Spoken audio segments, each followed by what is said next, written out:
2024 একটি ঘটনাবহুল বছর বাংলাদেশের জন্য।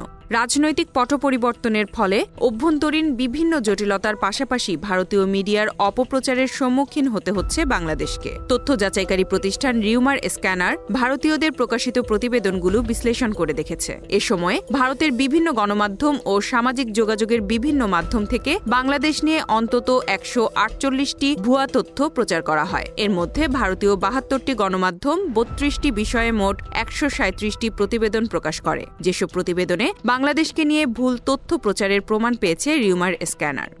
রাজনৈতিক সহিংসতাকে সাম্প্রদায়িক আক্রমণ হিসেবে দেখানো, মুসলিমদের স্থাপনায় হামলাকে হিন্দুদের স্থাপনায় হামলার দাবি, জুলাই আগস্টের অভ্যুত্থানকে একটি জঙ্গি বা ইসলামিক শাসনের উত্থান হিসেবে তুলে ধরার অপচেষ্টা, সংখ্যালঘু সম্প্রদায়ের সংঘবদ্ধ ধর্ষণ ও হত্যার দাবির মাধ্যমে নিয়মিত অপতথ্যের প্রচার হয়েছে সীমান্তের ওপার থেকে। এছাড়া জয় বাংলা স্লোগান নিষিদ্ধের ভুয়া দাবি, ডক্টর ইউনূসের অসুস্থতা নিয়ে অপপ্রচার, শেখ হাসিনার ভুয়া চিঠিসহ বাংলাদেশের অভ্যন্তরীণ নানা ইস্যুতে অপতথ্য প্রচারে সামাজিক যোগাযোগ মাধ্যমগুলোর পাশাপাশি দেশটির মূলধারার গণমাধ্যমগুলো সরব ভূমিকা পালন করছে। Z news, Dhaka.